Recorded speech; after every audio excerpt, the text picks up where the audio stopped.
Hey folks, welcome to Kaisers Kastle. Today I have a special treat.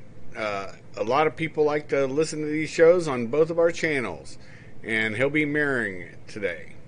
On the English Defense League's channel, on wherever it's at, he'll fill you in on that. His name is Dave Milner. Everybody has liked the shows today, or up to date. And so, while you take a seat on my big orange couch, pop open your favorite coffee, tea, soda, or adult libation, and just sit back, relax, while we lecture from an empty chair. With that being said, how goes everything there, Dave, brother? Real well, Kaiser. Hello to you, and of course, a Merry Christmas right now. And people will be listening to this through the Unpleasant Blind Guy page at Spreaker.com. And to you guys, because this is going to come out late there, I'm going to say, hey, it's 2020. And this is going to be the first show that you guys will hear with me actually back and available. Okay, so, and there's a little program note. There might be some cussing. And that's just the way Kaiser rolls. But I think you'll get some good information. And yeah, Kaiser, looking forward to it. So, got any good holiday plans there, man? Oh yeah, got plans for Christmas and got some travel plans for work. And these things just happen. Sometimes they coincide. And so I'll be having an interesting time, and I'm sure you will too. You take a hiatus 3 times a year, and this is one of the times you take it, and that's why you said it'll be the first of the year till anybody hears it on your channel. And that'll be lovely for everybody to listen to and see how he does his thing. And these shows have gotten really good reviews, or people, have enjoyed them. And I'll be hooking these up because YouTube plays games. I'll be on BitChute and Library, LYBR, or LYBY. It's a new thing that they do, and I got on it, and I'm all my programs are going to migrate to other sites. So when YouTube shuts it down, it's not a problem to me, because I'm not going to be shut up or shut down by anybody. Your thoughts, brother? Well, it's got to be said, the satirist, the young satirist Soph, who is just a wonderful relief to listen to some of her older shows, puts her teasers on BitChute. After Greta Thunberg, almost anything is a relief to listen to, and Soph's programs are on BitChute as well. And now she has just her teasers on there, but you can hear some of her older shows, and you get an idea of whether or not you want to support her on Free Speech TV. And I know Paul Joseph Watson is also on BitChute. BitChute is coming to be the place to go because, of course, we know who runs YouTube. I mean, Google runs them. I find it very fascinating. I have to say that Glenn Beck is just abandoning his cable contracts, and he's making a very big deal about going to his YouTube channel. And I'm listening to this, and I'm thinking, okay, as a guy who, along with a lot of EDL supporters and truth tellers from the UK, I am from the United States, by the way, but I'm one of their friends, was banned off of Facebook. I can assure him that being banned and being barred from these social media sites can happen at any time for any reason or for no reason at all. I mean, all you have to do is ask Tommy Robinson about some stuff like that. So was it the smartest move on Glenn Beck's part to do this? Well, in some senses, yes. Maybe in some others, no. He may want to be looking at BitChute himself, or possibly Free Speech TV, because guys, it's changing out there, and we really have to be prepared to move with whatever the attacks are that come. I want to say real quick, Kaiser, and then I'll throw it back to you. One of the things you want to do, and I've been involved with computers since 1984, do not put all your pictures and stuff like that on Facebook or on any remote server or anything of that nature, okay? Always store those locally. Burn them to CDs, DVDs, things of that nature. You want to have those in your hands, because Facebook, when they did do their big purge of myself and so many other people, and so many people from the UK, those people, a lot of them had completely trusted Facebook, the last thing you should do, and they wound up losing family pictures and things of that nature that they'll never get back. So always store your stuff locally and be prepared to go to other social media sites. And yeah, I know Facebook's easy to use, and some of these others, well, all these others have a learning curve, and it's hard, but you can do it. Listen, if I can do it, you can do it. I mean, right now, I'm Dave Milner or Agador. I'm on Gab. I'm on MeWe. I'm on Minds. I'm on Spreely. I'm on Mumblet. I'm on the Tea Party community. I'm on all of those. It takes me bloody forever to advertise a show, but I'm on all of those. And I'm on Twitter as well, of course, but who knows when I'm not going to get blocked off of Twitter. So, Kaiser, your views on all that, man? I agree with you. I've been migrating for quite a while to every one of the sites just about you've mentioned. I'm also on YK, the Russian site. You know, you just put the stuff out there, because like you said, you can lose everything. It was funny, I did a show about my Indonesian contract. It was investigating a homicide and 6 arsons. And I put it up on BitChute, YouTube, but of course, you know, I fully expect YouTube to pull my channel, just because a friend of mine who actually makes his own music, it's not anybody else's music, I now have blank spots on YouTube because they said I didn't have written permission, and they were putting publishing by different companies that he's not a part. This guy does his own stuff, and it didn't even sound like anybody else's music. The intro is an example of it.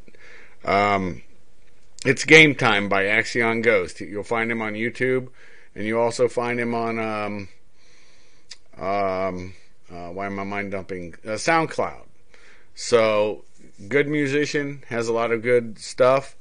But yeah, for some reason they just wanted to give me some strikes. And they say it's going to be removed on the 25th, Christmas Day. Well, I think Christmas Day is going to be the day that they deplatform. This mass deplatforming that they've been talking about, I think it's going to happen then. And I was fortunate that I had the photos from that on a thumb drive, you know, for evidentiary purposes. I needed to have that. And that's factoid. You know, a lot of people don't understand. You can't take anything down if you're doing something. Just because, you know, it's just like as a military policeman, I learned this in the Army, and then in the Marine Corps, it was reinculcated. Your notebook. You don't go putting girls' numbers in your notebook, because that notebook is able to be brought into court. And, you know, I was a single man back in those days. So guess what I always carried? A second notebook. And that notebook was not able to be, because there was nothing in there regarding the case. So it was, you know, not anything anybody could demand. But yeah, I'm all into keeping it on site by yourself, because in all honesty, there's much fuckery afoot, and they're not gonna. They can stop me on one platform while I'm on 5 others. You know, unless you're gonna try to stop everything, and if I got to, I'll burn them to goddamn CDs and mail them out to people. I don't give a fuck. My voice won't be shut down. Your thoughts? Oh, absolutely. Yeah. I mean, and mass deplatforming, for anybody that thinks it can't happen, it absolutely did. Just ask anybody who knows about the story of Tommy Robinson and the documentary he did called Panodrama. He did that, and all of the Google-based and Facebook-based entities just put the hammer down on any of his supporters. You couldn't even mention his name on Facebook, and you'd get put in Facebook jail. And of course, Hope Not Hate got hold of some of this stuff. That's the Brit equivalent of the Southern Poverty Law Center, and they alerted Facebook to American users, and they got shut down. People like myself, not put in Facebook jail, just banned. So, is there a possibility of a mass deplatforming coming up soon? It would not surprise me one iota, because the left right now, Kaiser and listeners, are running scared. They are frightened to death that people have a voice on the internet, and they know that no one is listening to their funny money supported new quote unquote news organizations like MSNBC and CNN and all of those. They're still on air and everything, but they couldn't make a dime if they were on their own. But nobody's listening to them. And the only thing they've got left is trying to silence people. So that is what they're trying to do. And the trouble is, it's the old Star Wars axiom, the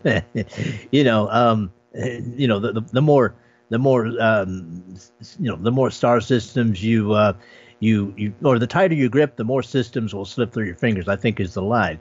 And yep, that's what it was. Yeah, that's what's going on right now. The grip is getting tighter and tighter. They're throwing everything at the wall they can. The latest thing is this circle game deal. What you and I probably remember as the OK sign, unless of course you're in Brazil, and that means you're calling somebody an a-hole. But exactly, they're now saying that's a white supremacist sign, and there's going to be an investigation of Annapolis over this that occurred because of the Army-Navy game. Go ahead. Yeah, no, but see, the funny thing is, it's just like the milk thing.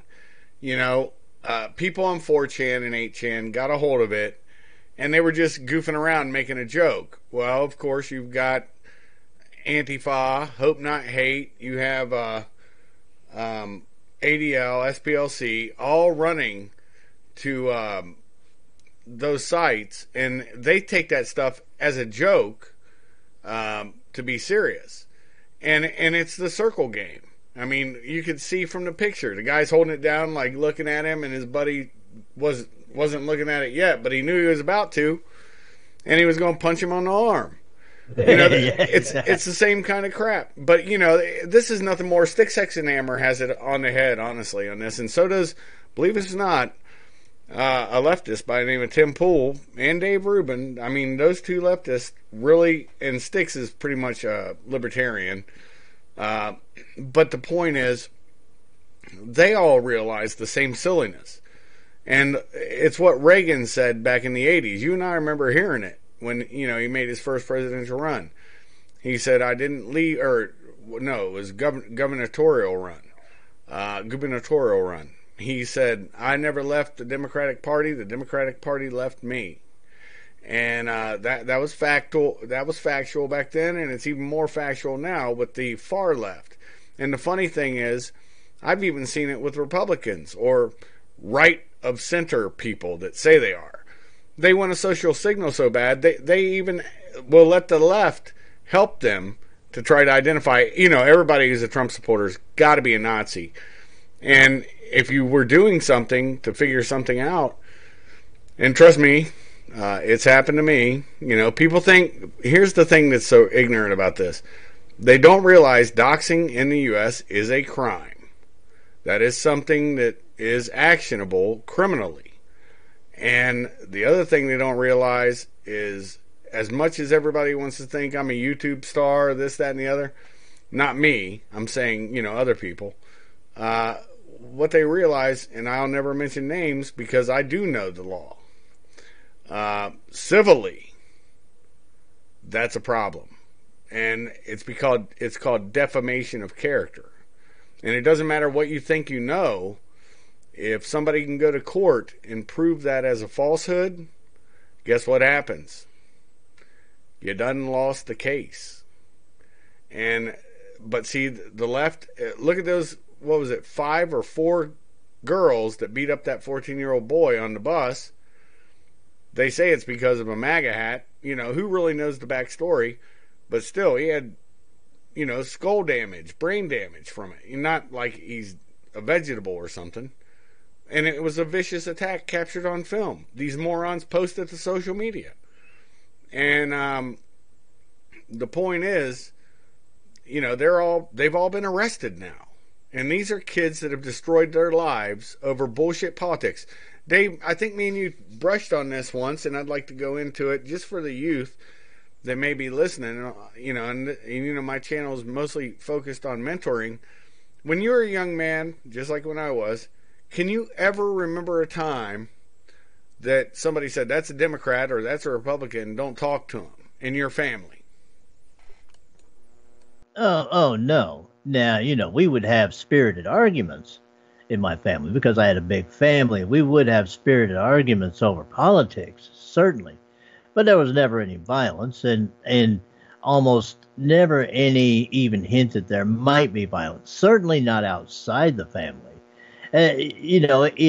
If someone got a little crazy with their talk, then the other kids would just say, man, yeah, okay, whatever, and just walk away because they knew they were taking it seriously. It was politics. It didn't have anything to do with the social situation. We didn't hate each other because we agreed with Democrats or because we agreed with Republicans. We were concerned as kids. This is from a kid mindset about important things like, how we were going to be able to score some beer or some weed that night, or what girl liked us and what girl didn't like us, and could we hook up with this or that girl or whatever. The kinds of things that kids worry about. The last thing that we had on our mind was politics. A Greta Thunberg would have been just thought of as a complete freak back when I was going into high school in the mid to late 1970s. Oh yeah. She would have been ostracized. Somebody like that would have even been ostracized back in the 80s. I guess my greater point is that you could be out there playing a game of football or baseball, which was my sport. And, you may MF each other, this, that, and the other. But in all honesty, it's about the game. The last thing we gave a fuck about was the politics. And this is from an 80s standpoint. 70s were a little different. You guys had a little more problems going on. I was a little kid when that shit was going on. But anyways, with politics, it would more likely be. I remember me and my buddy having a discussion. This back when I was a screaming lib, probably a communist. As a young man, because when you're young, you're stupid. And I'll never forget. He brought up nuclear war, and he was all afraid of it and stuff. And I was like, well, good. You're the first time we ever talked politics about that. And then when I got in the Army and I was actually working on a nuke site, I actually was looking for the truth. And I did. I went to the Green Party because this is after, what was the name of that? World War III with Rock Hudson and David Soul. You remember that movie, that made-for-TV movie? No, I don't. Oh, yeah. David Soul, but go ahead. Well, anyways, it was how World War III started. And then there was another one called something. I can't remember what it was. Nuclear Winter or something. Anyways. I think you're talking about The Day After. Yeah, The Day After. That was the second movie. That was after World War III. Anyways, the point was that, they were trying to scare everybody with this shit. And I remember they had a Russian journalist and an American journalist from 2020, if memory serves. And Polznin. Vladimir Polznin, who was a famous television person from what the hell was the name of that back then? Shit, even in my Cold War days, it's sinking. It was Well, by the 80s, it was Russian TV. I know that. Now, what it was before then, I have no idea. It was a part of. Anyways, it'll come to me. I don't want to get log jammed into it. It would pop into my old fucking mind. But the point is, they did it like an after talk, and you had some Vietnam veteran in the audience, and you had this other, and he's wearing his uniform, of course, and you have this Russian soldier, because they did it in Russia, if memory serves, and they were allowed to bring so many Americans over, and anyway, so it was an after action kind of talk. It was pretty cool. And so anyways, when I get to Germany, I'm looking at the Greens, and I'm like, okay, these people, because the military told me, nuclear war is the most survivable kind of war, and it really is. But I didn't know that then. I was afraid of nuclear winter and all this other weird shit. And so what I did was I listened to them, and it was nothing but hyperbole. It was just continuing a narrative. And I started saying, man, this doesn't make sense. The Army says this. And I bought a book. It was called Surviving Doomsday. The guy's name is Dr. I've got the book somewhere, but I'm not going to get up right now while we're doing this show to look at it. And then I got a bunch of other different books. And Clayton, Dr. Bruce D. Clayton, that was his name. And anyways, then there's another book written by another guy, Would Insects Inherit the Earth? And all of a sudden, they're citing U.S. military and in other parts, Russian military and wind zones. I mean, there's a lot to it you have to understand. But after about 14 days, you can start coming up from your shelter and getting limited dose for like 20 minutes, and you're fine. And then within a certain amount of time, because it half-lives. If you didn't get blasted by the blast, by the heat, by the fires that will erupt, you're probably going to survive. And that was something Americans weren't thinking about, except for back when we called it survivalism. And then, of course, they vilified survivalists, and they vilified preppers, which was just a name change. It's the same thing, but it's nothing different, as a brother of mine explained to me. At the end of my time in the Marine Corps, it was close to it. It was after the Gulf War. He said, what you going to do? I said, well, I'm not going to be a cop, which I ended up doing. And I wasn't going to stay in the military, which I ended up doing as a reservist, National Guardsman. And I said, I'll sell all my guns and just walk the earth like Kung Fu, making a joke, right? And he goes, why would you sell your guns? You have a Second Amendment right. And I looked at him, I said, you must be one of them fucking survivalists. And he shoveled that shit right back in my face. He goes, you're an Eagle Scout, right? I was like, yeah, hell yeah. So is my son now.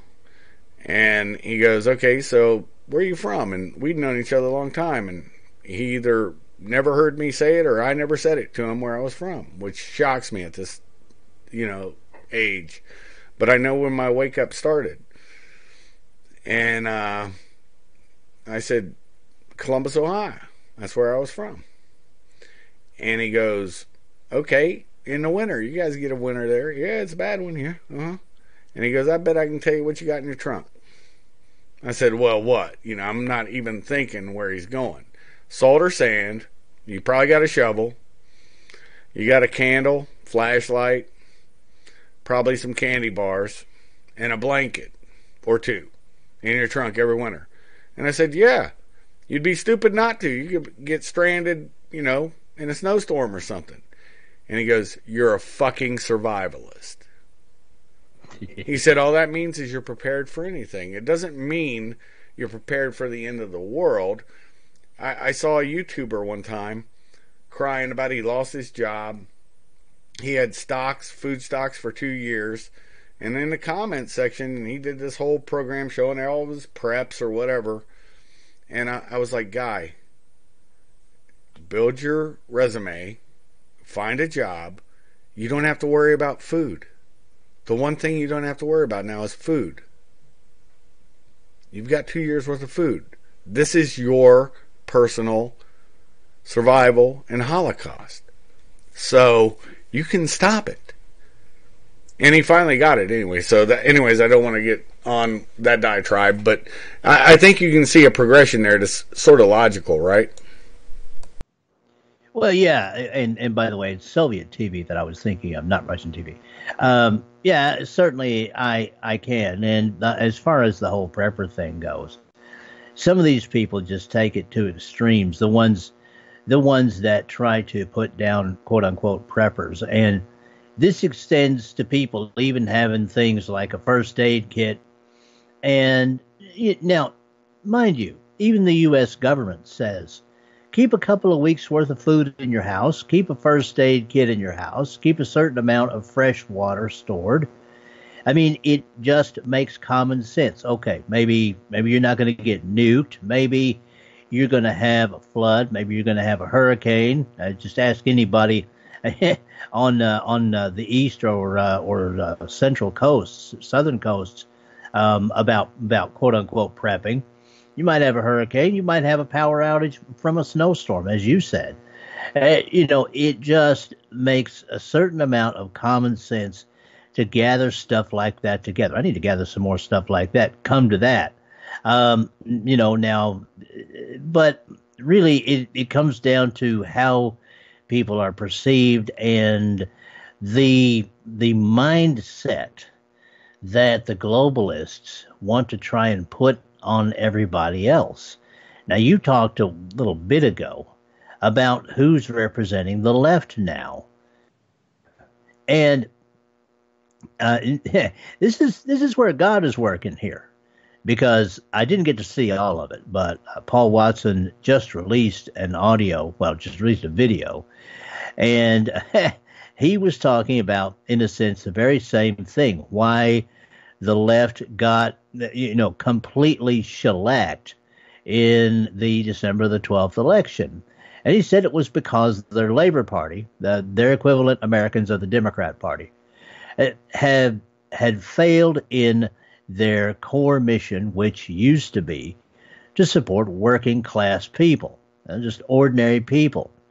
And who they wound up with at the top of their Labor Party were these privileged, university snot-nosed, bigoted, mind-setted people who had absolutely no connection with people in the mining towns over there or the farming villages or anything of that nature. They're more worried about things like global warming and blurring the sexes and all this other nonsense. Like Bill Ayers and Bernadine Dorn, the Weather Underground, the Move out of Pennsylvania.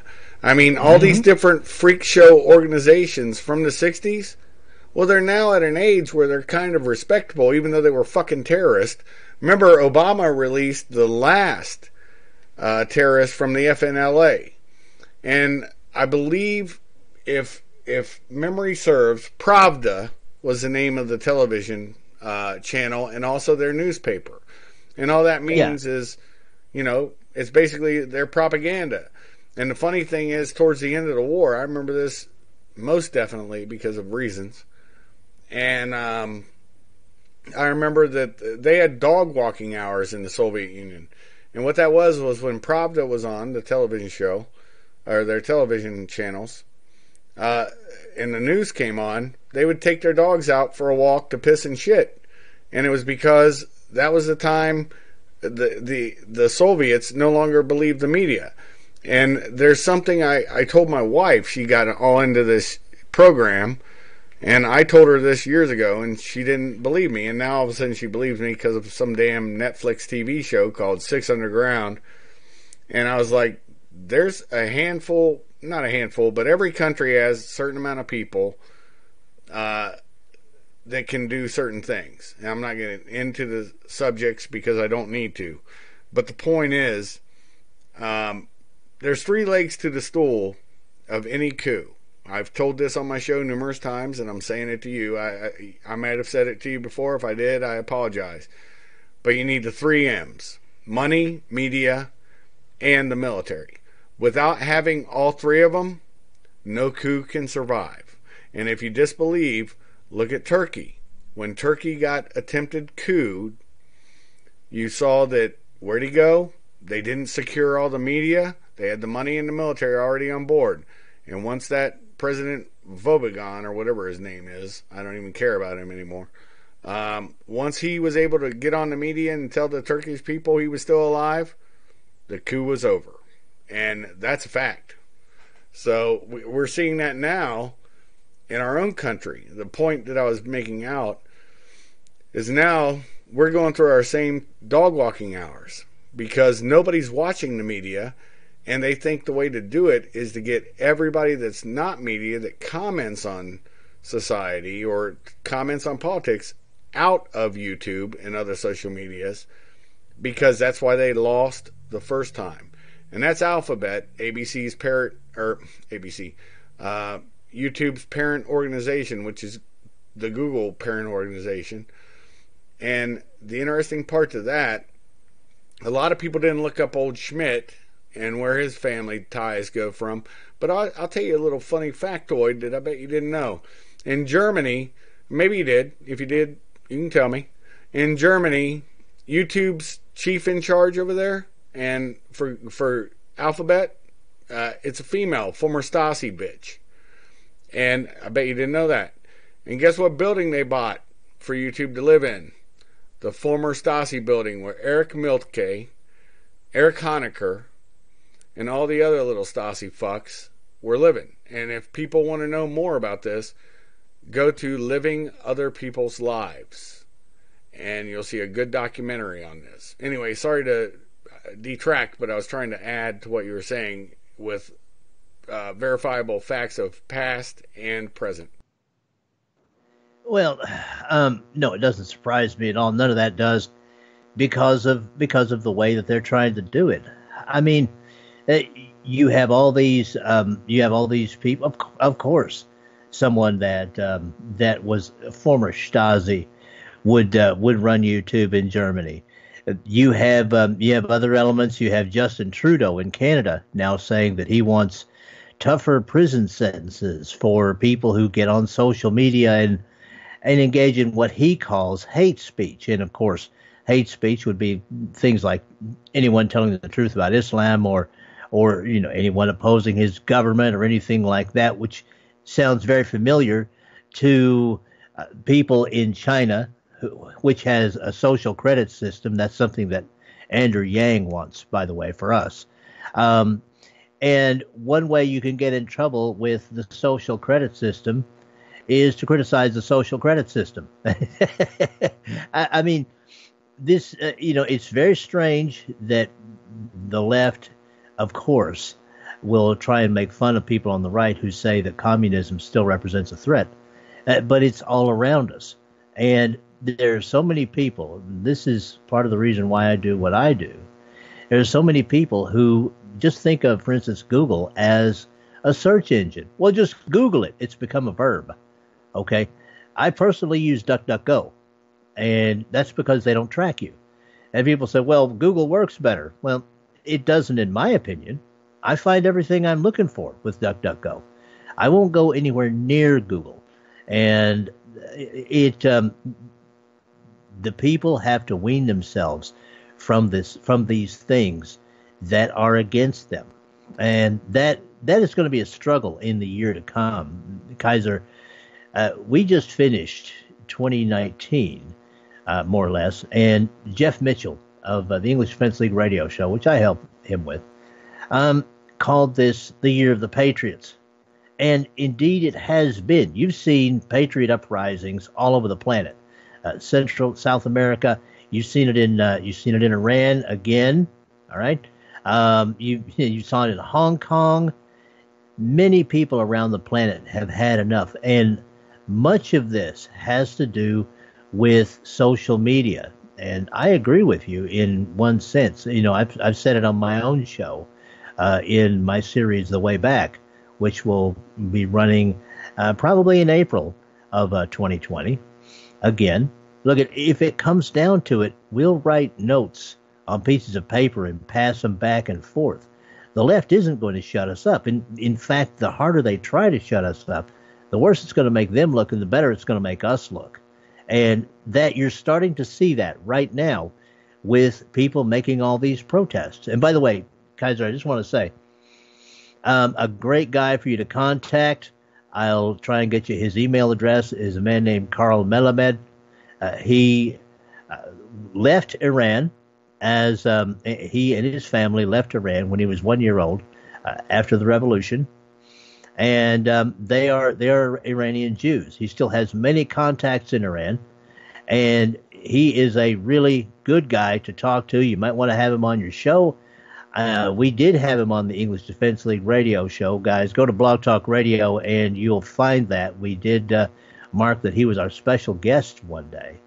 And, he's a good man for you to talk to. Oh, yeah, I'd love to have him on. I have a friend of mine who, his father was air traffic controlman for, a contracted air traffic controlman for the military, because we had, under the Shah, we had a few bases there, and he worked at one of them, and they had to leave like days before that shit happened, and so everybody knew it was coming.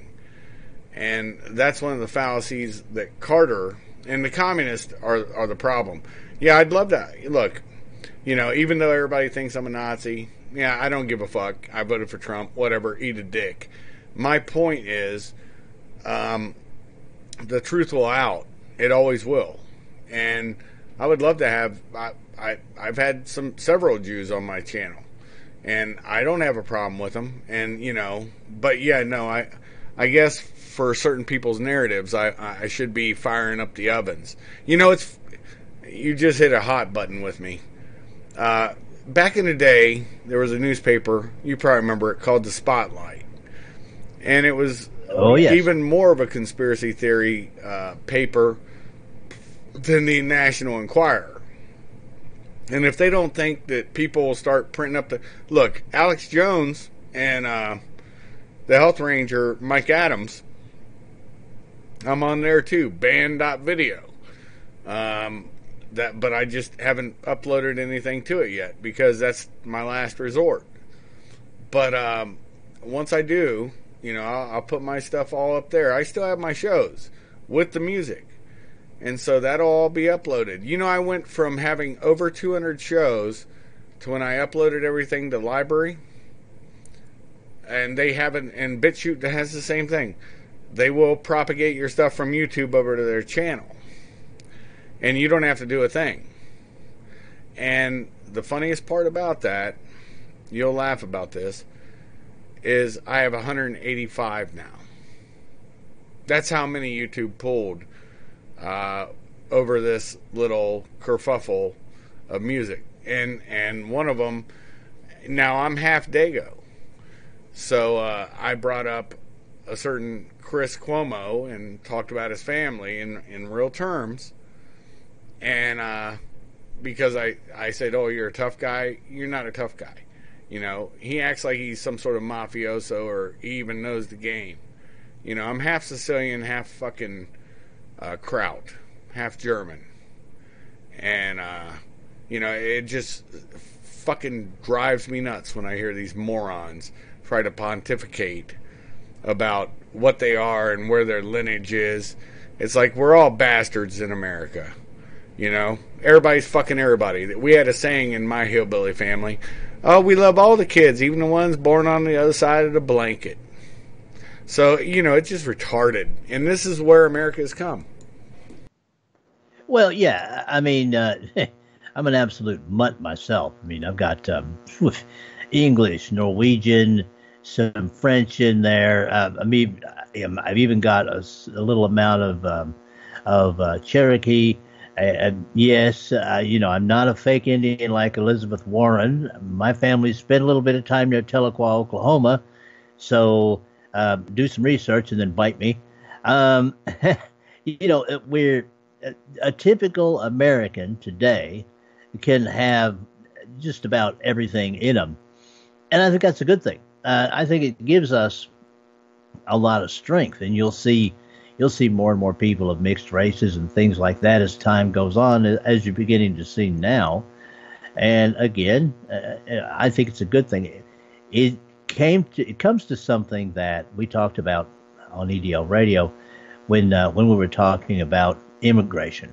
And I've always felt that as long as someone is willing to abide by our Constitution, abide by our Bill of Rights, and live and let live, and not try to push their ideology on everybody else like the Mohammedans try to do, then I'm cool with them coming to this country as long as they have a skill that they can go to work and utilize. Well, hell, we had Jamie Farr, who was a comedian, and everybody knows what he was. He was a Libyan. We've had many Mohammedans come in, and they did assimilate into a culture. But when you have unbridled people coming in from the third world, and I call it the third world, just like Michael Savage, always a Jew. By the way, I know him, and I knew his son back when he was running, when he owned Rockstar. It was a drink, and he used to do MMA stuff. And I got invited to go to one of those things by somebody, anyways, I don't want to name drop too much. But the point is, communist, here's the thing, and here's why they say globalist and communist are code words for Jews. And I'm going to tell you where this comes from. Because all of the communists, unfortunately, were Jewish. Okay? We're talking Lenin, Stalin, all of them. Okay? Some people even say Hitler was part Jewish. I don't know. I've never really done a deep dive into Hitler, and I don't really care to. My point being is, you have this kind of thought process, and that's old school. That's back in the day. And then you had the Frankfurt School come over here, which is where globalism started. No matter what anybody wants to say, America, that's where they took over your educational system. And completely agree. And unfortunately, they were all Jewish. And media, there's I'll tell you what, Dave and several other people, there's some, they're comedians, and two of them are Jewish on there. Dave, I can't think of it, Dave Smith, and, can't think of his name right now, but anyways, the podcast is called, they're all comedians on it, and the leader of it is a Puerto Rican. It's out in New York City. It's the Legion of Skanks, and it's hilarious shit. And they're being called white supremacist. Big J Okerson is the other Jewish guy, and it's hilarious. You have people like Rich Voss that they think is a white supremacist somehow. He's Jewish and has been forever. And, they have so perverted this that everybody's got to be an anti-Semite. And I don't care. Call me what you will. If you don't know me, I don't know you. And I don't give a fuck what you say. I'll own it. As a matter of fact, I'll double down. Call me a neo-Nazi. I'll say I'm a fucking ardent Nazi. Just to fuck with you. Same thing if you call me a fascist. I don't give a fuck. It's a word. You think I weren't called worse names than that when I was a fucking cop? So, it's retardation. And it's infected. Like you said earlier, Annapolis, West Point, you have fucking people taking what these leftists are saying real, when even the SPLC no longer, and it was even under Obama, they were no longer be taken seriously. Because everything is anti-Jewish. No, everything's not. There used to be a time where somebody would say, hey, Dago, come here. Okay, yeah, I'm a Dago. Whatever. It's okay. Hey, Kraut, come here. Yeah, okay, yeah, I'm half Kraut. Okay, whatever. You think I gave a fuck about that, bruh? You know better than that. I mean, develop some thicker skin for the thin-skinned people out there. Your thoughts?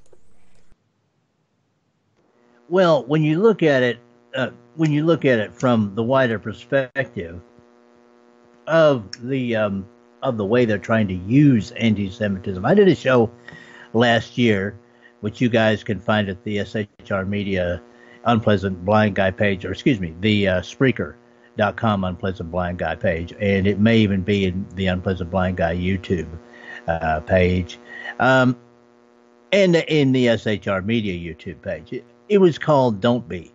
And I went through chapter and verse and showed how it's actually the left that are the real anti-Semites. You want to see who the real anti-Semites are? Look at who's creating the policies that are for or against Israel. Okay, that's how you can tell who the real anti-Semites are. As for the great Jewish conspiracy, I never bought into that crap, even as a kid. And people and look, I might get in trouble for saying this. It really don't matter. It doesn't matter to me. The prejudices against Jewish people. Some Christians say, well, the Jews killed Jesus. What Jewish people in one city urged the Romans to 2,000 years ago? Yeah. What does that have to do at all with anything today? You know what? Zero. Jesus was a Jew. Okay? And this other nonsense that they talk about, well, the Jews own everything. So, let me see if I get this straight. People work their butts off and they make money. And then when they have an established business, they leave that to their kids. Okay, I'm not seeing anything wrong or bad in this. And I'm not seeing a big fat conspiracy in this. It's just people. The best way, instead of being triggered by everything, just take people as you find them. That's what we did, Kaiser. That's exactly. Back in the day. That's what we did 40 years ago, man. Let me tell you. Okay, 40 years ago, what were we doing? I went to school with black people. I went to school with Mexicans, because mostly that's what there were in Texas at the time. And what did we do? We got together. We partied with each other. Sometimes we had arguments and stuff like that, but it almost never got racial. It was over, again, it was over kid stuff, who disrespected who, blah, blah, all the idiocy that kids get in arguments about. And we got together and we had a good time, man. And we had a good time as people getting together. And that's the key, what should happen today. Sorry, go ahead, man. I get it perfectly, because the funniest part is all through high school and even a little bit after, when I came home on leave, I dated a black girl all through high school. And guess what? She's still on my page. Everybody who knew me when I had to do a certain thing, they're still there. They knew I was doing something. And that's the difference. People actually knew each other. I tell this story, Ohio, Columbus, specifically, because Cleveland and Cincinnati were not the same, but Columbus was. And that's the capital city. They used to call it, back in the 80s, the largest small town in America. And it was.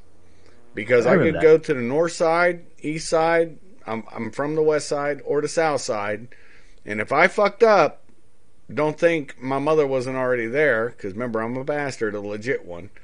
A legit bastard, it's a double entendre, but it's for real. It's on my birth certificate, because back then, Ohio, in the 60s, to try to fuck you, they put a big capital B. My aunt used to try to play it like, it stood for boy, but when my twin sister had to get her passport, and she had to go to the health records section, there's a big B after her name, too. And it was to try to fuck you. Now, she's been successful, I've been successful. It didn't stop me. And it's funny, we talked about nuclear weapons and all that stuff. That's actually, emergency management is my degree. And so that's why I enjoy talking about that kind of shit. But the greater message to it is that anybody can rise above it. And when you're a native-born American and they're trying to fuck you in your own city, in your own state, by putting bastard on your birth certificate, what else are you going to do? What else are you going to try to fuck with me with? And it hardens the skin. And that's what we've lost, is that hardening of the skin, that hardening, Yeah. That's my 2 cents. I mean, back then, we'd say all kinds of shit to each other in high school. And it was fun, you know. They call it bullying now, but bullying was busting each other's balls. And, you know, oh, trailer trash. Yeah, okay, I live in a trailer. Fuck you. You know, eat a dick. You know, nobody gave a fuck. If there's going to be a fight, we're going to go behind Frank's Nursery and Crafts, and we're going to go knuckles up. We're going to go heads up completely. But see, that's another thing. They don't want anybody to fight anymore. Everything's assault. Kids need to let that piss and vinegar out sometimes, going heads up. And even people do sometimes. And, you know, they're just too afraid of everything. Everybody's afraid of their own shadow. And my concern, and I do want to hear, I want you to go on a deep dive on this one, actually, because I think I've diagnosed it. Everybody's so concerned about violence that it's going to make violence inevitable. And not just knuckles up, heads up fighting. We're not even talking gang warfare or any of that weird shit. We're talking about people just being so pissed off, and they're not able to use that pressure cooker relief valve of speech to get it out of them, that one day they're just going to fucking go ballistic. And we're seeing it with these mass shootings and the drugs that we're drugging the kids with. That's my opinion, and I definitely want you to go on with that. Well, we're going, okay, you kind of stole my thunder a little bit on that. You know, growing up a blind kid in school was not easy. I can tell you that, especially when you're not a totally blind kid. Now, they were put in a special class, but if you weren't a special social class, by the way, but if you weren't, if you had some vision, but you weren't completely blind, then back in my day you were Mr. Magoo and all this other kind of stuff. And I can tell you that stupid cartoon got a lot of blind kids hurt. It got kids pushed down stairwells and everything else, and I got in a lot of fights over it. And I lost a few, but I won a few. Okay, and I did a show again last year called School, and I touched on many of the very things that you just talked about. Okay, I don't thank the people that did that stuff to me, but one of the things that I came out of it with was, as you said, a hardened and toughened skin. People can call me a thisist and a thatist and a thisophobe and a thatophobe, and they can throw death threats at me. That's happened, obviously, because I talk about Islam. And they can do all of these things. But one of the things, and this is for the youths that listen to your show, is that I recognized love and hate, and I recognized how to deal with them. And that was one of the things, although I think it was just her personality and her persona that led me to very seriously consider marrying a black woman in the 1980s, around 1986-ish, like that. And my father, who had black friends, didn't believe in mixing the races, and he threatened to disown me. And I had to tell him, well, Dad, you got to do what you got to do, but I'm going to do what I've got to do, because love does not know color. It actually can, when you have a hardened skin, like what you're talking about, Kaiser, it can create in you the kind of personality that can recognize love and hate and how to interact better in those environs. And when you're talking about mass shootings and things like that, yes, there are no places now at this point for kids to get their aggressions out. And it gets even worse when you're talking about young men, and I will say this, young white men, because they're being blamed for all the evils of the world, and they don't know whether to F or fight. They just know that they're being blamed for all the evil of the world, which they're not responsible. They never held a slave. They never denied a black person a job or anything of that nature, yet they're being told stupid stuff by the left, by lefty racists, by the way, like that bigotry is in the DNA of the white person. They're being told this garbage. And at the same time, as you say, they're being discouraged from fighting in schools. They're being discouraged from just as smaller kids, just going out and playing and having fun. Everything is adult supervised and regimented, and it's inevitable that they go off. And I'll say this too to the people who will listen to this and say, "We ought to ban guns." Yeah, in this situation, if you ban guns, all the kids will do will be just to build bombs. You'll have you think it's bad now with the mass shootings? Wait until like entire portions of high school start to disappear because you've made it close to impossible for these kids to get guns. It's the system that needs changing, not abandoning the Second Amendment or anything of that nature. It's the system that needs to be changed. Discipline needs to be brought back into the schools, definitely. Now, there were some people, I'll tell you this, Kaiser, back in the day, went a bit too far with the discipline, and that was wrong, and you shouldn't do that. But now there's practically no discipline, and you're seeing the results of it. You're seeing these kids who tell the teachers what to do in classes and get in all these fights and everything in classes, and it's ridiculous, some of these videos and things that you've seen. But yeah, it's all of a piece. All of this is a piece with the desire that the lefty rulers have to break down our normal society. And what's going on in the schools is part of it. What's going on with the attacks on our youth is part of it. They want to break the society down, break the family down. They want to cripple the moral leg of our nation. The American nation, by the way, I've said this for a long time, walks on two legs. It walks on a secular leg, a leg of law, and it walks on a moral leg, a leg of Judeo-Christian principles. Indeed it does. And if you can break that, then you can begin to build this communist utopia that they want. So that's my 2 cents. No, I like I said, I was agreeing with you wholeheartedly on everything you said. The whole thing is, I remember first a couple of things. Corporal punishment. Let's go into that first. I'm, I guess, Starship Troopers kind of fucking guy, right? Book or movie? Book and movie. I actually like both, but they were divergent. But the interesting thing is, like in high school and in I believe it was even in middle school when they were. I think my first swatting was with a.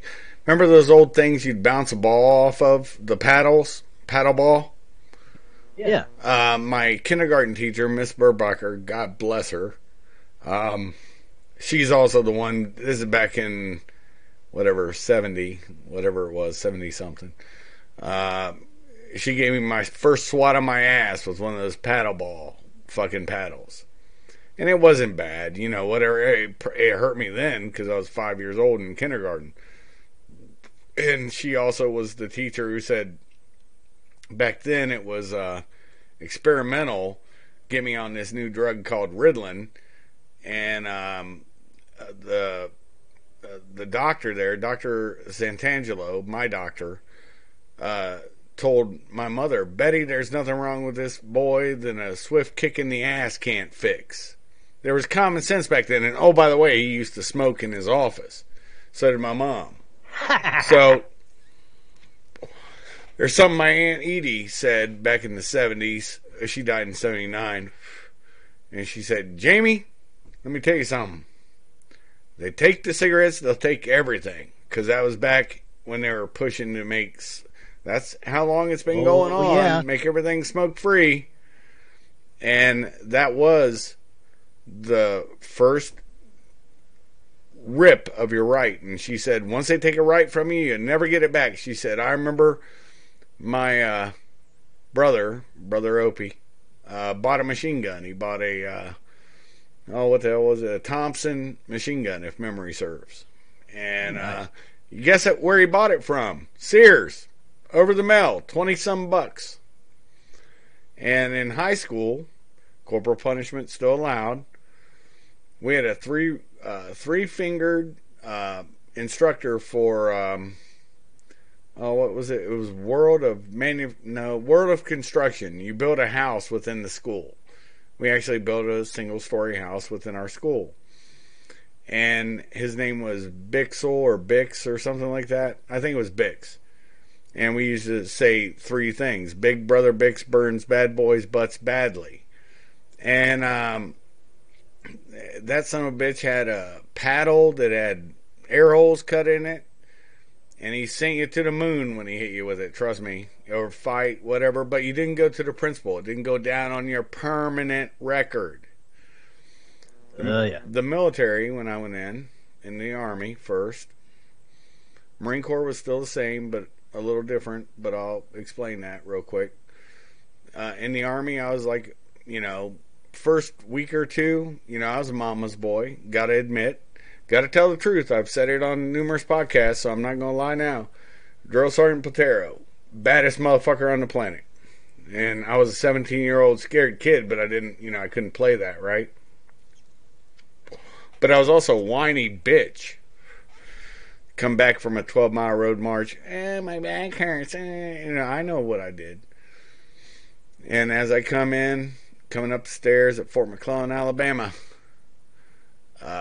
Drill Sergeant Platero was a Navajo Indian. His granddaddy was a fucking code talker. And he came out from the squad bay side, pushed me through the bathroom door, the swinging type of door, and said, "Shove, you've had your ass in your head in your ass for so long, I'm about to pull it out." And continued to beat the fuck out of me. And he said, "You can alligate on me all you want." He goes, "But I think you're better than that. You're going to make something out of yourself." And walked the fuck out and grabbed his brown round. After that, everybody got to see the, if anybody's been in the Marine Corps, they know what the whiskey locker is. That's where they put all the items that you need to get through boot camp, aftershave, your scope, whatever, your toothpaste, all that shit goes in there.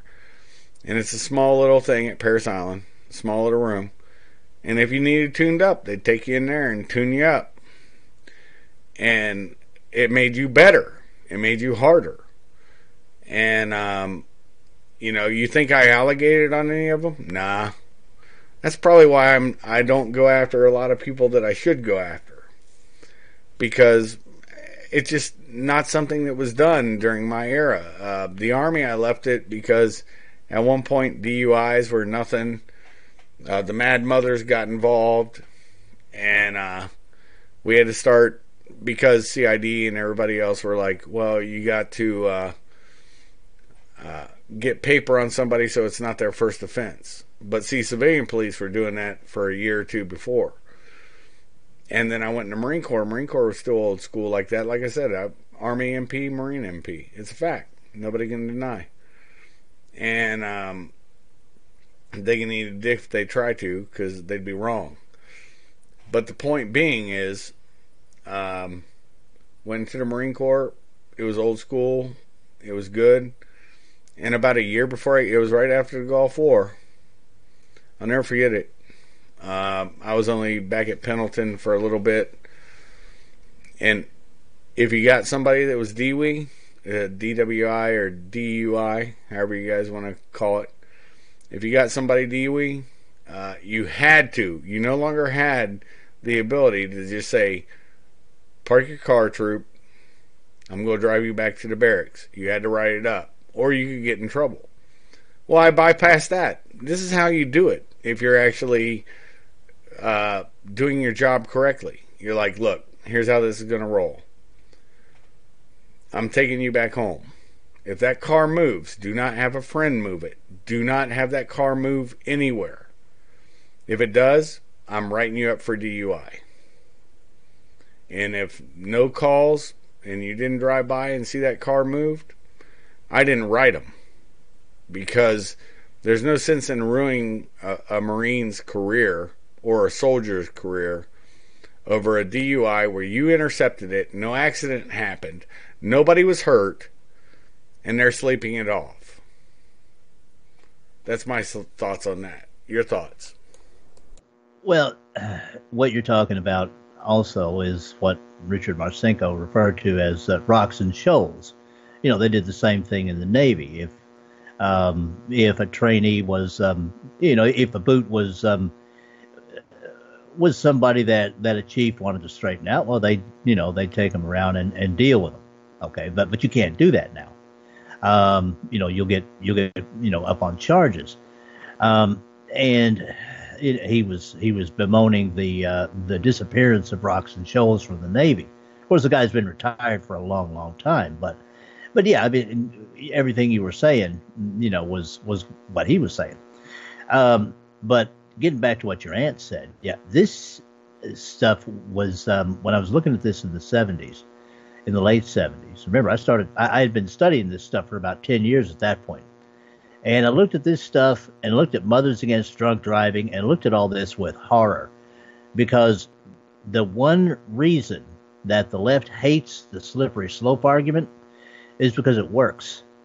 And we see now where our rights are being just taken away left, right, and center. And yeah, you're right. That's where it started.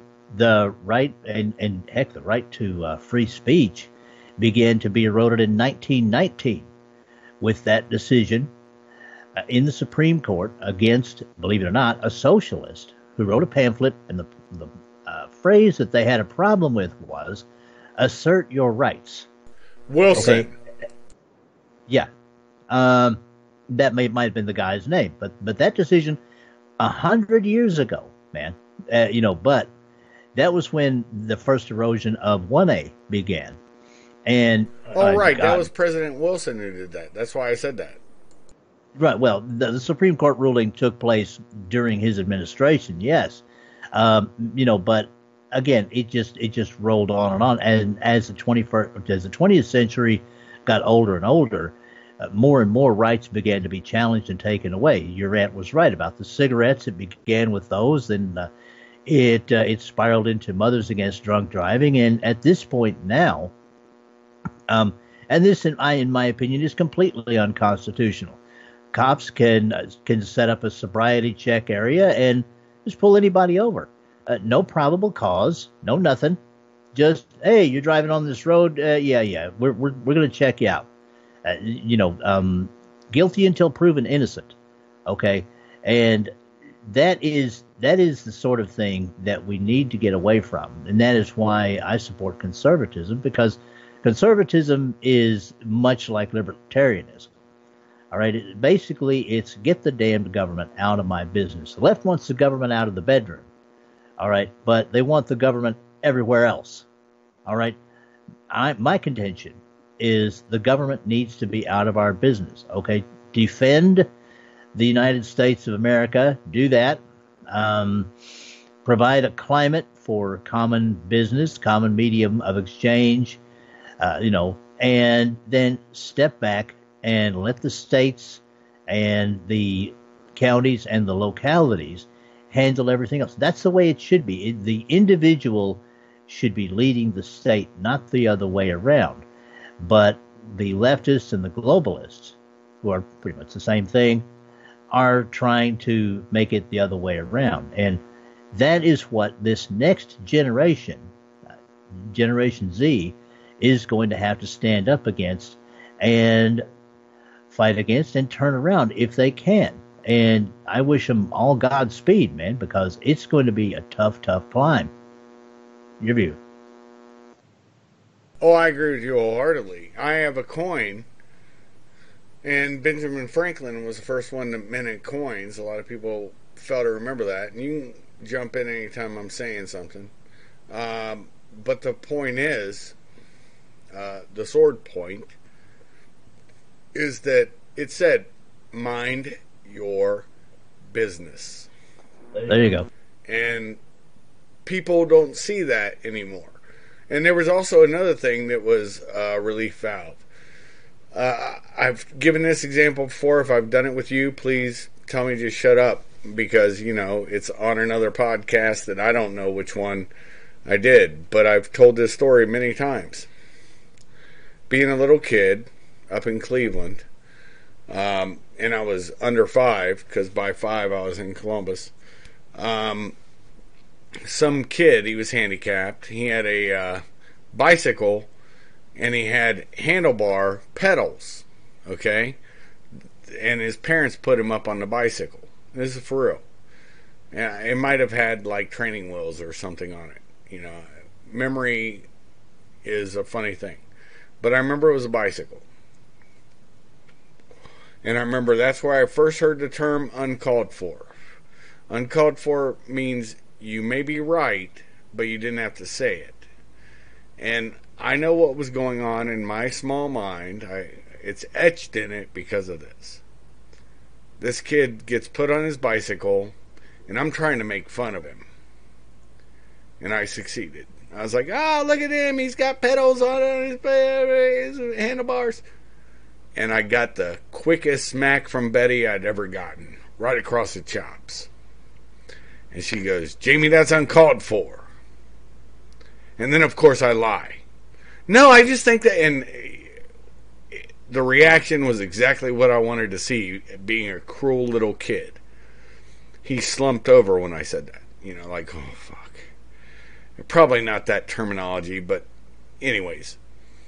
But the reaction was what I wanted to get from him. Trying to make fun of him. And she smacked my face and said, that's uncalled for. That's where I learned that term. And I lie. And I'm like, oh no, I wish I had a bicycle where I could do it with my arms. Brother, I was lying.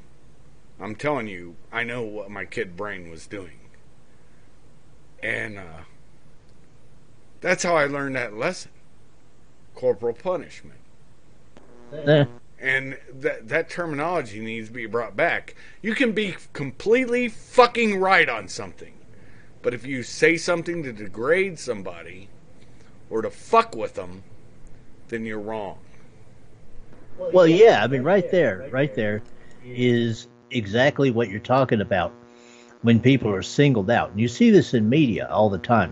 You know, all these little comedy shows and stuff like that. From, what was it, from the 90s, I think it was, the Golden Girls. They had that one that they always singled out for you know, just basically treating her like crap. And even in today, there's a cartoon show called Teen Titans Go, and one of them is the one that everybody singles out to treat like crap and beat up on and everything like that. When you create a society where it's okay to do that, okay, then you're going to create some people that have rage. And then the other factor comes in, which you mentioned earlier, which is that there's no other outlet to that rage than violence. Then you're going to wind up with some people on the deck. It's inevitable. And again, this serves the purpose of the globalists and people like that who want to be the ones, instead of, for instance, the church or God, really, God more important than the church, in my opinion, for people to turn to for relief from this. How can we get relief from these kids that are shooting up these schools? All right, how can we get relief from these people that are beating up people who happen to be marching for this, that, or the other thing? Where do we turn to? And of course, they say, well, you should turn to government. And that is basically the thing that we're going to have to launch into and deal with in 2020. Now, well, I came back. I'll tell you an easy thing and I want you to run with this for a minute. I'm not going to go through the whole thing. You can look it up if you want to. It's a Marine Corps thing, leadership traits, and it's JJ did type buckle. Justice, judgment, discipline, integrity, dedication, and you can go on from there. I'm not going to carry on any further than that. I'm going to quick feed the dogs, and I want you to, if you bring back discipline, if you bring back integrity, and like I said, the reaction I got from him initially is the one I wanted. The funny part was, when I was lying to my mother, I was also lying to him, just to bring it full circle, because I don't think I was clear on that. When I said I wish I had pedals on my handlebars, you should have seen him perk up with pride and like, yeah, bitch, I got these handlebars that are my pedals. It was a lie, So, where's the truth? And only that person who speaks that truth, that speaks the things, that's what I mean by uncalled for. My mother knew I was lying. My mother knew I was a little cunt that day. And that smack was well deserved. That discipline was well deserved. But at least, if that kid listens, he knows the truth behind it. And that's why I say truth always outs. Your thoughts? Well, the truth always outs as long as it's allowed to. And that is again, that brings us back full circle to what we were talking about at the initial of the show. You have people now who are being banned, and they're telling the truth. Now, others will say, well, it's their truth. But these are demonstrable truths. Socialism / communism does not work for any lengthy period of time without totalitarianism. That's a truth. And it's demonstrably so. You can see it in societies like China, for instance. It's a good example where you have people jumping to their deaths out of windows because they're being worked to death. All right, you have situations where no, everybody's not rich. It's not what this one quote unquote celebrity in the UK called it luxury communism. Everybody's poor except for the party leaders and their closest sycophants, their guards and people like that have a few things. The middle class in a communist society is very small indeed, and there's no chance for advancement. Guaranteed, even though they say that this isn't the case. This happens in China, it happened in the Soviet Union, it happens in every communist country. Once you have a cadre of party leaders, that passes along families. So you wind up with a caste-ridden society. Now that's just truth. And the people at the bottom of that society, which is most of the people, are lucky if they get the real crumbs, Nancy Pelosi, of society, meaning any of the quote unquote luxuries that you might want to think about. If they get a single room apartment with one light bulb, they're feeling lucky, all right, because that's about all that the glorious People's Revolution gives them. All right, now that's one truth. Okay, the other truths are the social truths, the truths about saying that it is wrong to blur the sexes. This is one thing that hasn't come to full culmination yet. And for you young people, you'll see more of this than we will. All right, my prediction is that within, I'd say by about 2040, you will see a lot of people coming out and saying, all of this transgender stuff and everything that I was involved in the earlier part of this century, I have no idea what I was thinking. There really are only two genders, and I have to decide which one I like and which one I want to be, and all of that sort of thing. A lot of this stuff is what we used to call a fad. It's fashionable. Nowadays, it's fashionable to be gay. It's fashionable to be gender dysphoric. There have always been people who have been gay and gender dysphoric and things of that nature, but at its core, it's a very, very small number of people. It's become larger now because it's the fashion. You see this even in the news with, for instance, the Hallmark Channel, who ran a commercial with a supposed lesbian wedding, and the audience did not appreciate that and said so. So what did Hallmark do? They pulled the ad. They said, well, we don't want to be involved in any of the controversy.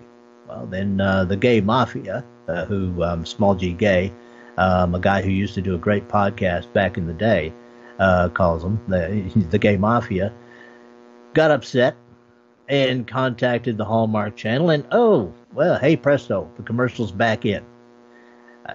So this kind of thing happens, and Netflix, oh yeah, that wonderful Netflix is about to put on a program about how they think that Jesus was a closeted gay.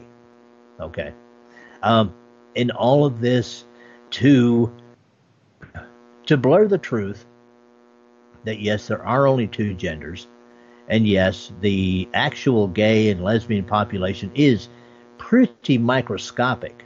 It may be about the size of how many blind folks there are, to be quite honest, and that segment of the population ain't very big.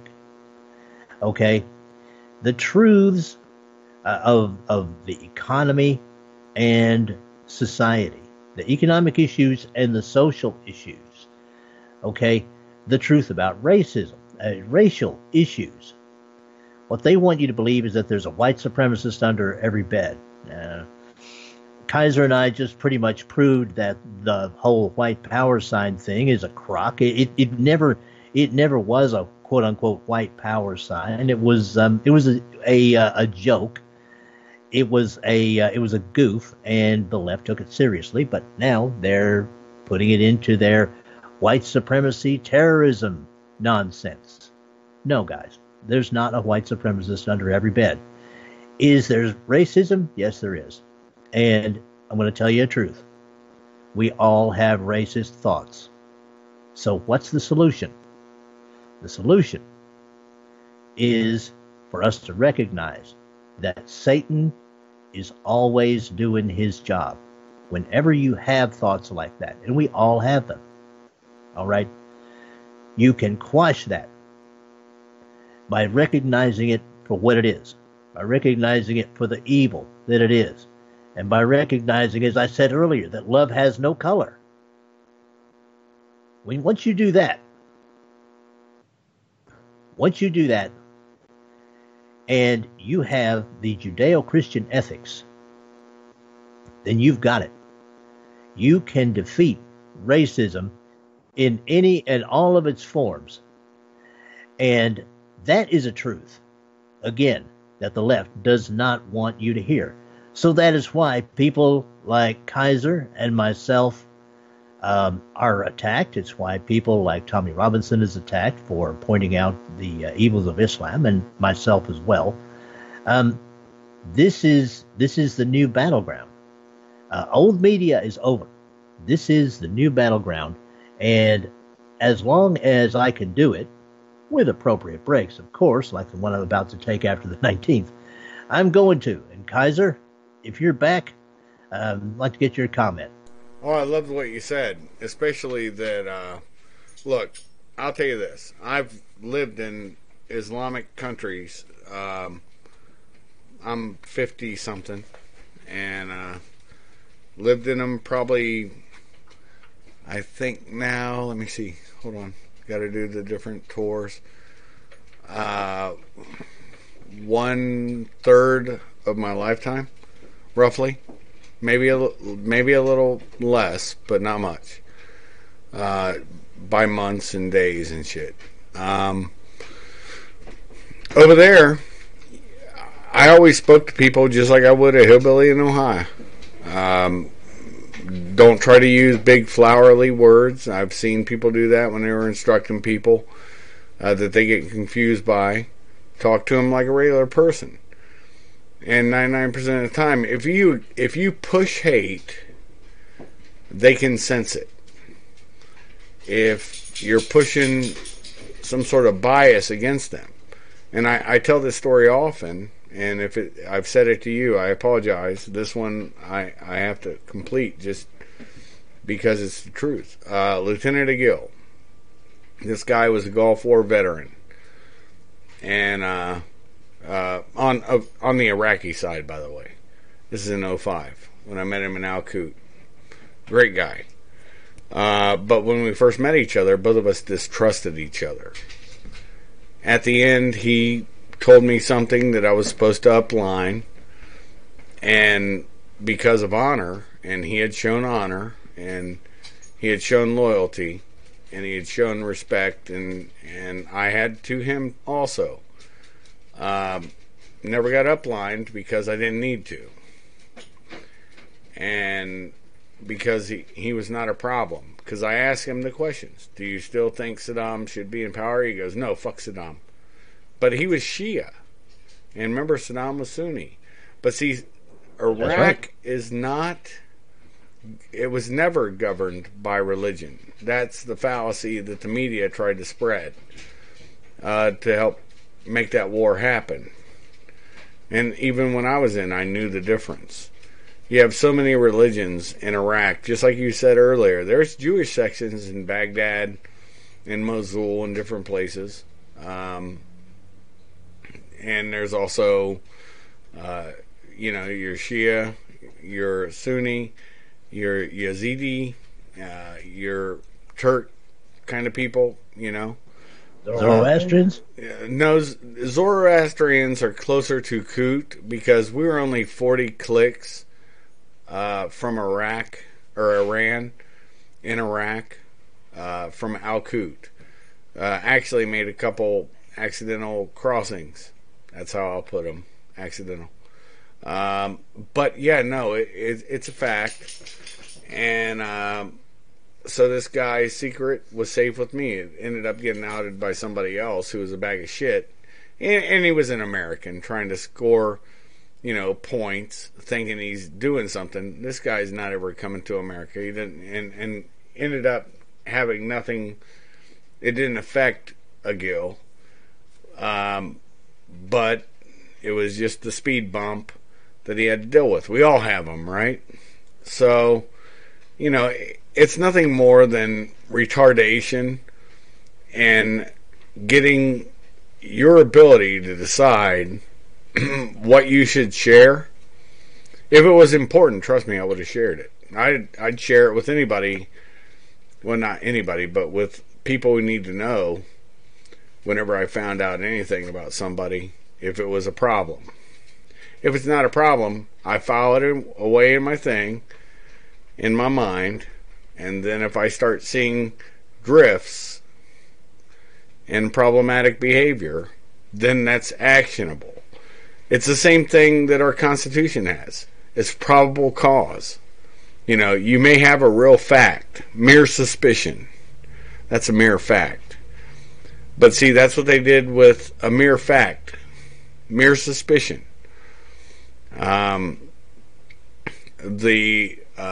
Pissgate thing with Trump. It was made up. It was a drunken thing, and yet that was the basis for a FISA warrant that was started and renewed another 3 times. That means 4 times they renewed it under him. Speaking of that, man. Speaking of Pissgate, do go on and tell the story. I'm going to go shake the snake. I'll be right back with you. Okay? Not a problem at all. So, anyways, it was a drunken story, bar talk, and so when they actually got to the source of it, not the subsource, not the source that gave it to Christopher Steele, it negated it. And the IG, everybody will talk shit about Horowitz. I won't, because he was factual. I mean, he did try to downplay stuff, but you have to remember, an inspector general is trying to protect their agency from mass lawsuits. This is a fact. And that's one of the jobs, because he knows this opens up the FBI to a lot of bullshit. And I've said it numerous times. The SES, Special Executive Service, has always been a problem. They're all lefties for the most part that I've met. And on the intelligence side, the SIS, Special Intelligence Service, and they're all we're not in GS level now. We're talking SES level. And that's a Special Executive Service is what it means. And SIS is Special Intelligence Service. So they're making six-figure salaries every year. And they love it.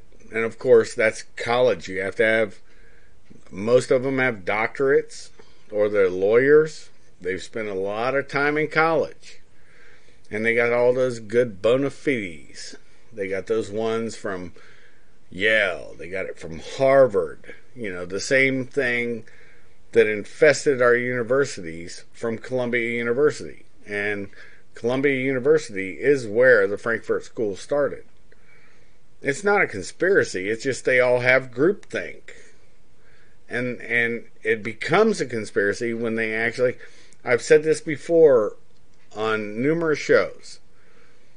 A conspiracy theory is nothing more than, okay, Joey Bag of Donuts or Joey Rock or Joey Little, it doesn't matter, decides to go rob a bank. Well, Joey may have said something to somebody. Well, was that a conspiracy? Well, we have to find out. And if Joey Rock, Joey Little was involved, then yes, it becomes a conspiracy. But my theory that I started out with might be that Joey Rock, Joey Little, Joey Bag of Donuts, it matters not. My theory was, he had knowledge of it. Well, Joey Little, Joey Rock, Joey Bag of Donuts might have thought he was joking in a bar and drunk. So it's about intent. It's about, did you think this was real? Did you think this was really happening? No. Did you go there? Why'd you go there? If you went there, why'd you go there? Oh, because we were going to go watch an air show, and I happened to be right by that air show, right by that whatever, cigar shop, bank, whatever. And it just happened to be the same day that, idiot decided to do something. And you can find that out, especially now with all the different cameras that are everywhere. From ATM cameras to Walmart cameras. Anytime somebody spends some money on their debit card or credit card, that's logged in. If they got pulled over near the area, that'll be logged in. There's all kinds of ways you can find a trail. That's right. And so that's my thoughts on it. I mean, conspiracy theory versus an actual conspiracy. And with this one, I've been trying to think of it any other way, but Horowitz did say it was either done very negligently, and what he was talking about was malfeasance. It was malfeasance. Or it was done purposefully, which is a conspiracy, which is you willed to do it. You had full feasance in doing it. There's no miss, mal, or non. You did that willingly. You became a part of that conspiracy. And the theory that you have to look at that Horowitz had was it could go from either way. But remember I said he's also trying to protect against lawsuits because they're going to rain down. And the fruit of the poisonous tree is very real. If it's found, and that's why the FISA court's keeping its mouth shut right now. Even though they knew they had a fraud on the court, that could endanger the court, which is necessary for a real terrorist. That's why it was invented. But if there was a fraud on the court, and people don't understand this, even cops do, because they know that it'll undo. If you fuck up and do something wrong while you're under color of law and enforcing the law, and you do something wrong, everything you did, every arrest, everything can be undone from that. Because now it calls into question all of your things that you've done. Everything you've touched. Fruit of the poisonous tree. The same thing with the court system. That's why they expect a higher standard from people. Your thoughts? Well, yeah, they should expect a higher standard. And look, if whoever, for instance, this FISA court judge was that signed off on all this dossier nonsense and everything that started this impeachment garbage. Whoever they are, they need to be quietly removed. I'm not so now. Some people might say, "Well, they should be perp walked and have At their the name minimum. dragged through the mud At and the- all that kind of thing." At the minimum, quietly removed. I agree with you. Just Yeah, told to retire. just get rid of them. Just say, "Hey, you know what? You like fishing? Yeah, okay, you're gonna go fishing." We're gonna go on a long fishing trip. It's gonna last about 30 years. Okay, see ya. And now, if they do that, and I have to say, Kaiser, that you have kind of changed my mind on all this when it comes to actions the FISA court ought to take on itself. If they do that, then the integrity of the FISA court remains in place, and they can do what they need to do in real, actual cases involving terrorism. So that would be a good change, and I hope that that's something that is done. But if it is, it's something that very likely we won't hear anything about, and that also is a good thing, because the last thing you want is for the media to get hold of it. But the thing is, now I'm going to have to boot on out of here. But I want to tell you, man, it has been a big ball of fun, as usual. Really awesome to get to speak with you. This is a little program note for people, if you don't mind. The English Defense League radio show will be doing its final program on Thursday, the 19th. All right, and we will be running that from 3:30 p.m. Eastern Time. And we're going to be doing our Christmas show. It'll be a little bit of a different kind of a Christmas show. Not a lot of Christmassy stuff in there, but it's going to be something different. And we may even have a good guest. So please come and join us then. And we will be back live at the same time, 3:30 p.m. Eastern, on Thursday, the 9th of January. That's when we'll be back. And in between time, Dave's going to be chilling and maxing and relaxing and enjoying old Barney Miller episodes and stuff like that there. And hoping Ohio State beats Clemson in that game on the 28th. And all sorts of things like that there, man. So I want to thank everybody for listening to this. And Kaiser, thank you for having me on your show. I want to say I appreciate everybody that has said that they liked it. And I just hope that I did a good job for you this time, brother.